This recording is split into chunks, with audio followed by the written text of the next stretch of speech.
We came here to the Pamunkey Indian Museum, not only to see all the great artifacts that they have here that go back to the Paleolithic period, but also to talk about the native perspective of what was going on when Stephen Hopkins was in Jamestown, which really is known to history as the time when Pocahontas was in Jamestown, which really is known to history as the time when Pocahontas.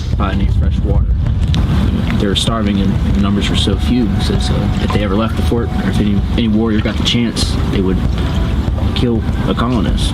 Well, let's skip ahead a little bit then, and we really need to talk about Pocahontas. She would have known from an early age exactly what her role would have been towards her people, and that's to establish a peace, either through marriage or through diplomacy, such as she was serving going in between Jamestown and her people. She married the man Kocoum and up at the Patagomic tribe on the Potomac River, and then after that she was kidnapped. English settlers went up there to get some food. They learned that Pocahontas was there.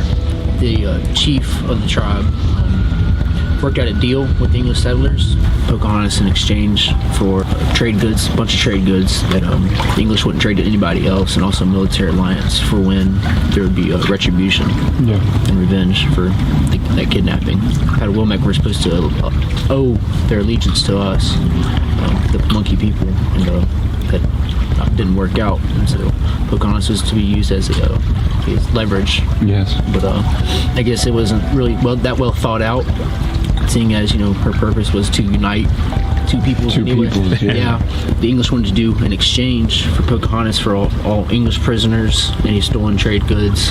Powhatan said no. He wouldn't even offer half of what they wanted. She stayed there and eventually became married and Christianized. In a way, it's what her purpose was as one of Powhatan's daughters. It worked out for a few years when she got married to John Rolfe. Living right here at Jamestown, and a horrible place in the James River to be located. They developed 3 new settlement areas during those 4 years to spread the settlement out, to get it away from this unhealthy location. I think we missed the part where Sarah Hacker Rolfe died soon after they arrived in Jamestown in 1610. So John Rolfe was a widower when he married Pocahontas. He wasn't a bigamist. John Rolfe was on the sea venture. Yes, he was the one responsible mostly for tobacco. Tobacco was Virginia. All the things that the Virginia Company people here were trying to do didn't make any money for the company. Everything they tried, all their wood extractive industries, winemaking and silk making, and potash and pitch and tar, never made any money. And John Rolfe, who was a smoker, got a hold of some of the sweet scented tobacco that the English and Spanish enjoyed smoking and started growing it here. Mm-hmm. And that's what took off. When he sent his first shipment back by about 1614, the English said, send us more, send us more. They were dependent upon Spanish tobacco coming into England. But if they could grow their own in their own colony, they wouldn't have to be as dependent upon foreign imports. Where did he get his the tobacco from?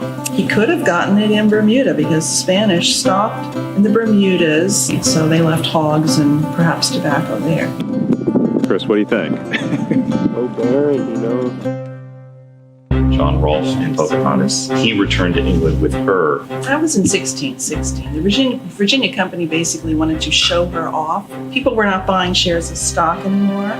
And in a desperate attempt to still raise more money among Englishmen and women, they sent the Indian chief's dearest daughter, Pocahontas, to England as a cultured Virginia Indian woman. See what we can do with the Indians, with your investments, see what you can do. Mm-hmm. If Stephen Hopkins was here during that period, he may not even have stayed at Jamestown. Mm-hmm. He could have been up at Henrico or Bermuda 100, down at Elizabeth. He was able to, we think, put his time in, his 7-year indenture, and then return, because it was 1609 when he signed on, 7 years is 1616. People who came before 1616 became essentially landowners because they came early. Right. That's when land started to be granted. That was your kind of reward for sticking around. And after nearly 7 years of being away, Stephen Hopkins received a letter. Mary had died. The children were orphaned. It was time to return to Hampshire.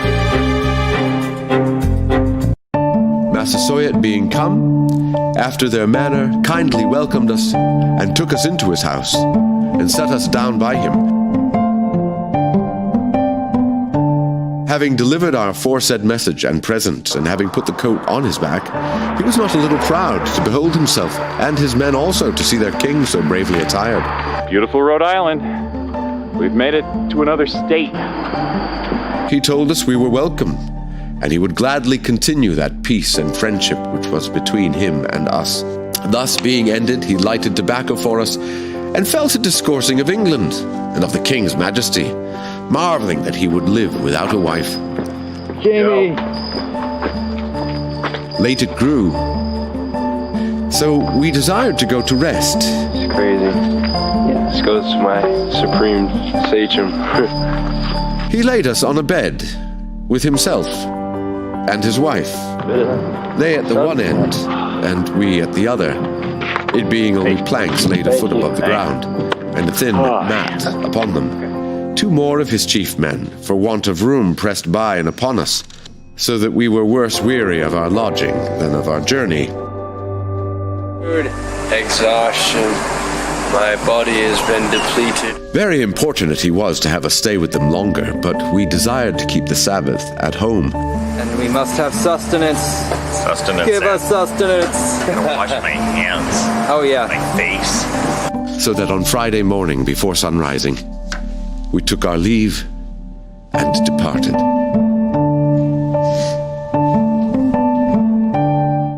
Reading excerpts from Strachey's letter on the Bermuda shores, that was an amazing moment. When William Strachey wrote his account of the wreck of the Sea Venture in Bermuda, the news soon reached London, and Shakespeare picked up on it, and there's no question of the fact that he incorporated it into The Tempest, his last play. When news returned back to England that they had all survived, the Virginia Company sold that as some sort of divine endorsement. I think the English back home probably thought, well, what a miracle when we go back to